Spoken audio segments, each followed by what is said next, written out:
As pessoas mais inteligentes não se irritam menos porque são frias ou indiferentes. Elas se irritam menos porque entendem algo que a maioria ignora. Porque uma simples palavra pode desencadear uma explosão emocional. Porque algumas pessoas perdem o controle enquanto outras permanecem imperturbáveis? E há algo ainda mais inquietante.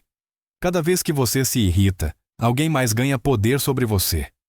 Fique, porque compreender este mecanismo pode mudar para sempre a forma como você reage. Seu cérebro não foi projetado para fazer você se sentir bem. Ele foi projetado para manter você vivo. Essa diferença parece sutil, mas muda tudo. Enquanto você busca calma, equilíbrio ou bem-estar, seu cérebro prioriza outra coisa: detectar ameaças. E não apenas ameaças físicas, mas também sociais, emocionais e simbólicas. Por isso, um olhar, uma crítica ou a falta de reconhecimento podem ativar o mesmo alarme interno que há milhares de anos era ativado diante de um perigo real. O cérebro não distingue com precisão entre um ataque físico e um ataque ao ego. Para ele, ambos representam uma possível perda de status, segurança ou pertencimento. E diante dessa possibilidade, ele reage. Essa reação não é racional. Ela ocorre antes que você tenha tempo de pensar.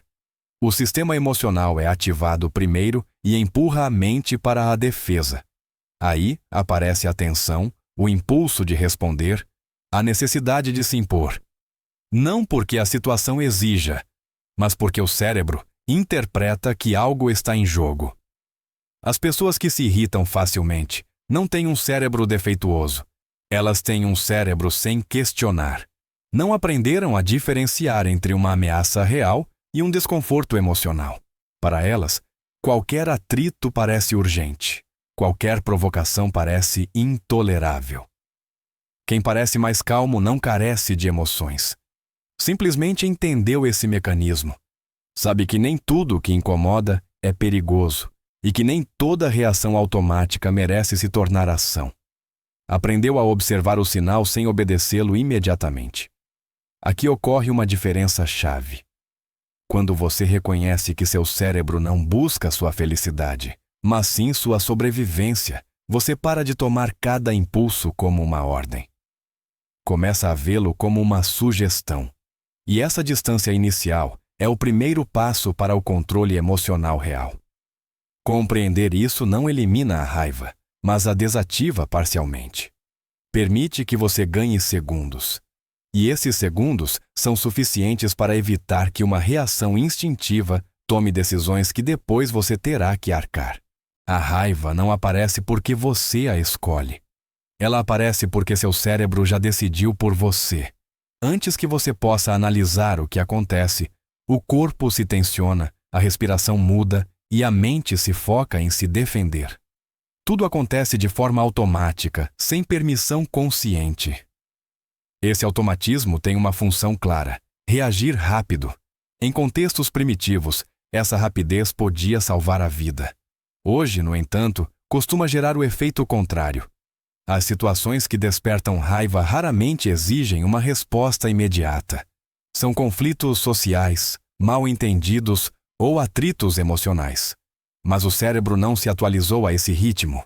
Por isso, muitas pessoas reagem sempre da mesma maneira. Diante da mínima provocação, elevam a voz, se justificam ou atacam. Não porque seja eficaz, mas porque é o que seu sistema aprendeu a fazer. A raiva se torna, assim, um padrão, não uma ferramenta. O perigoso desse padrão é sua previsibilidade. Quando alguém sabe como você vai reagir, pode se antecipar. Pode empurrá-lo para estados emocionais que não o beneficiam. A raiva automática o torna manipulável, mesmo que você não esteja consciente disso. As pessoas com maior controle emocional não eliminaram esse impulso. Elas o interromperam. Aprenderam a reconhecer o momento exato em que a reação começa. Esse reconhecimento cria uma lacuna entre o estímulo e a resposta, e nessa lacuna aparece a possibilidade de escolher. Escolher não significa reprimir. Significa decidir conscientemente se vale a pena reagir. Às vezes a resposta é sim, mas muitas outras vezes Reagir apenas amplifica o conflito e enfraquece sua posição. A diferença entre alguém impulsivo e alguém emocionalmente inteligente não está na ausência de raiva, mas na capacidade de não se deixar arrastar por ela. Entender a raiva como uma resposta automática devolve a você algo essencial: a opção de não obedecê-la sempre. Quando você se irrita, sente que recupera o controle. A voz fica mais firme, o corpo mais rígido e a mente se convence de que está impondo autoridade. Mas essa sensação é enganosa. Não é poder real. É uma descarga momentânea que oculta uma perda de controle muito mais profunda. A raiva dá na impressão de força porque intimida. No entanto, o que realmente faz é expor.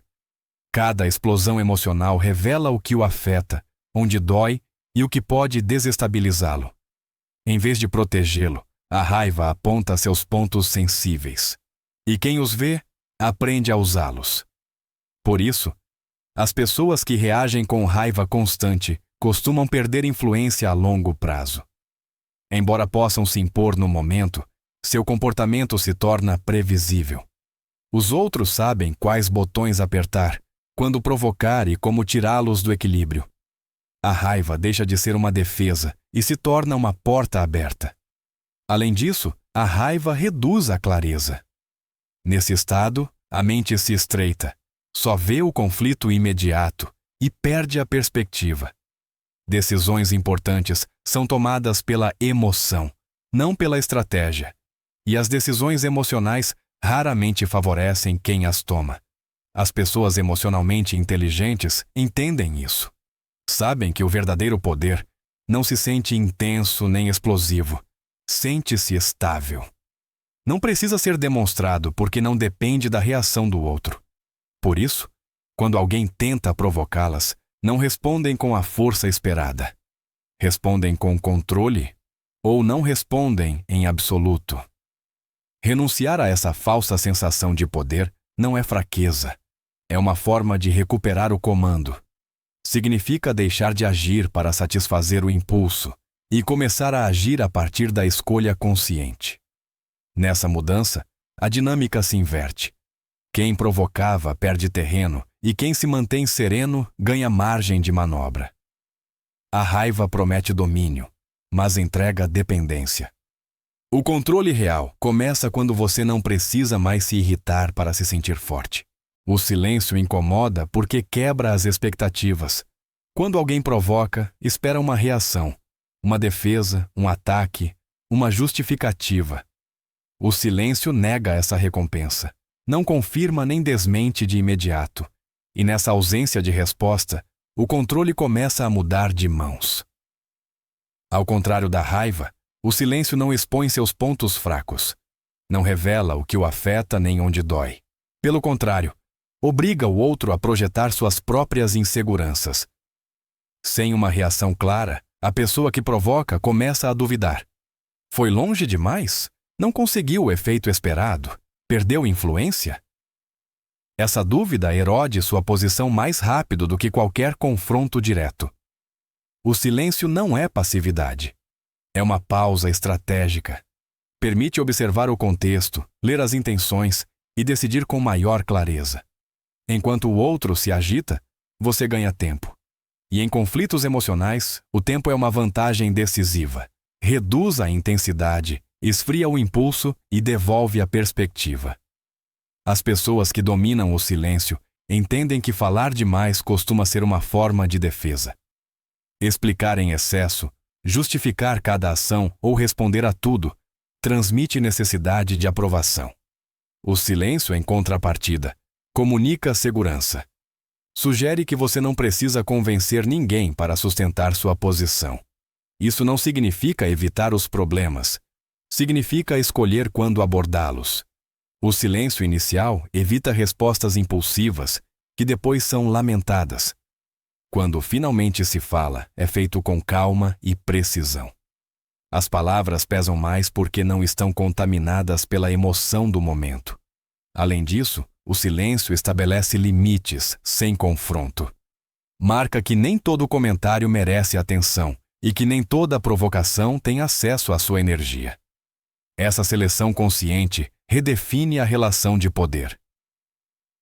Quem não pode arrastá-lo emocionalmente perde capacidade de controle. Em um ambiente saturado de ruído e reações imediatas, o silêncio se torna uma ferramenta rara e poderosa. Não grita, não ameaça, não se impõe, simplesmente desarma, e quem aprende a usá-lo deixa de precisar da raiva para se fazer respeitar. A inteligência emocional não consiste em suprimir o que você sente, mas em entendê-lo o suficiente para que não decida por você. As pessoas que parecem imperturbáveis não carecem de emoções intensas. Simplesmente aprenderam a reconhecê-las antes que se convertam em ações. Esse reconhecimento precoce é chave. A maioria não percebe o que sente até que já tenha reagido. Em contrapartida, quem desenvolve inteligência emocional detecta os sinais internos em sua fase inicial. A tensão no corpo, o impulso de responder, a necessidade de se defender. Esse momento prévio é onde nasce o autocontrole. Autocontrole não significa rigidez, significa flexibilidade consciente. Poder escolher entre responder, calar, esperar ou reformular a situação. Essa capacidade transforma a raiva em informação útil. Em vez de expulsá-la, a pessoa a analisa. O que está me dizendo? Por que isso me afeta? O que está realmente em jogo? Além disso, a inteligência emocional amplia a leitura do contexto. Permite entender que muitas provocações não buscam um diálogo, mas uma reação.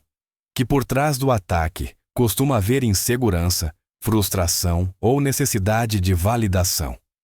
Compreender isso reduz a personalização do conflito e, com isso, a intensidade emocional. Quem se controla ganha clareza, e a clareza é poder. Não precisa elevar a voz nem se impor emocionalmente, porque sua posição não depende do estado de espírito do momento. Essa estabilidade gera respeito. Não por medo, mas por coerência. A longo prazo, o autocontrole protege a energia mental, evita o desgaste constante de reagir a tudo, permite focar no que realmente importa e deixar passar o que não agrega. Essa economia emocional marca uma diferença profunda na qualidade de vida e na forma de se relacionar com os outros. A inteligência emocional não o afasta do conflito, ela o prepara para atravessá-lo sem se perder nele. Devolve a você a capacidade de decidir como agir, mesmo quando as emoções pressionam com força. E essa capacidade, embora invisível, redefine por completo seu poder pessoal. A maioria das pessoas reage sempre da mesma maneira. Diante de uma crítica, se defende. Diante de uma provocação, se irrita. Diante da falta de reconhecimento, se frustra. Essa repetição cria um padrão, e todo padrão pode ser antecipado. Quando sua reação é previsível, também o é seu comportamento. E isso reduz sua margem de poder. Não reagir quebra esse padrão. Introduz uma variável inesperada. Quem espera uma resposta emocional e não a obtém, perde o controle da situação. Não sabe o que pensar, como agir, nem o que esperar de você. Essa incerteza gera uma vantagem silenciosa. Torna você difícil de manipular. As pessoas emocionalmente inteligentes entendem que a previsibilidade é uma forma de vulnerabilidade. Se os outros sabem exatamente o que dizer para provocá-lo, então não é você quem decide quando agir. São eles. Ao não reagir de imediato, você recupera o controle do ritmo e do contexto. Essa imprevisibilidade não nasce do cálculo frio, mas do autocontrole. Não é uma estratégia artificial, mas o resultado natural de não se deixar arrastar por impulsos automáticos. Quando você escolhe quando responder e quando não, seu comportamento deixa de ser automático e se torna consciente. Além disso, não reagir obriga o outro a se revelar. Sem uma resposta clara, a pessoa que provoca costuma intensificar sua conduta, ou, ao contrário, recuar. Em ambos os casos, ela se expõe. Você observa, coleta informações e decide com maior precisão. Enquanto isso, conserva sua estabilidade emocional. Essa capacidade também transforma a percepção que os outros têm de você. Quem não reage como se espera, transmite profundidade, controle e segurança interna. Não precisa demonstrar nada. Sua calma não é indiferença, é escolha. E essa escolha é percebida. Em um ambiente onde a maioria vive reagindo, a imprevisibilidade se torna uma forma de poder psicológico. Não porque o torne inacessível, mas porque o liberta de responder sob pressão. Permite que você haja a partir da clareza, não do impulso. Deixar de reagir não o apaga. Devolve a você o controle sobre sua própria narrativa. A calma não é ausência de emoção, é domínio sobre ela. Quando você para de reagir por impulso e começa a escolher suas respostas, algo muda de forma irreversível. Você recupera o controle sobre si mesmo. E esse controle, embora não seja visível, é sentido em cada interação. As pessoas que transformam a calma em sua força não buscam se impor. Não precisam vencer cada discussão, nem demonstrar constantemente seu valor. Entendem que o poder real não é exercido reagindo, mas decidindo quando agir. Essa decisão consciente redefine a relação com os outros. Você não responde mais à pressão externa, responde aos seus próprios critérios. A calma também protege a clareza. Permite ver além do conflito imediato e compreender o contexto completo. Enquanto outros se perdem na emoção do momento, quem se mantém sereno conserva a perspectiva. Essa perspectiva facilita melhores decisões, palavras mais precisas e ações mais eficazes. Além disso, a calma estabelece limites firmes sem confronto direto. Comunica que nem todo acesso emocional é permitido, que nem qualquer um pode arrastá-lo para seu estado interno. Esse limite, embora silencioso, gera respeito. Não porque intimide, mas porque mostra coerência e estabilidade. Com o tempo, essa forma de estar no mundo transforma as relações. Os conflitos se reduzem, as provocações perdem força e as interações se tornam mais equilibradas. Não porque os outros mudem, mas porque você já não reage como antes. E essa mudança altera toda a dinâmica. Transformar a calma em poder não significa tornar-se distante ou indiferente. Significa agir a partir da consciência, não do impulso. Significa escolher quando falar, quando calar e quando se retirar. Em um mundo que premia a reação imediata, essa escolha é uma vantagem profunda. A verdadeira fortaleza não se manifesta na intensidade da resposta, mas na capacidade de se sustentar quando tudo convida a perder o controle. Aí, nesse ponto exato, a calma deixa de ser passiva e se torna poder real. Ao longo deste percurso, desmontamos uma ideia profundamente enraizada, que a raiva é um sinal de força. Na realidade, quase sempre é um sinal de perda de controle. Não porque a emoção seja negativa em si mesma, mas porque quando decide por você, o torna previsível, manipulável e reativo. As pessoas mais inteligentes não são imunes à raiva. Elas a sentem, a reconhecem e a compreendem. Mas não permitem que ela se torne a voz que dirige suas decisões. Aprenderam a criar distância entre o impulso e a ação. E nessa distância aparece algo essencial: a liberdade de escolher. Escolher não reagir de imediato não é se render, é observar, é ganhar tempo, é recuperar a perspectiva. Em um mundo onde quase todos respondem pelo reflexo automático, quem para um segundo já tem vantagem. Não porque seja superior, mas porque age a partir da consciência, não da urgência emocional. Também vimos que a calma não é passividade nem indiferença. É coerência interna.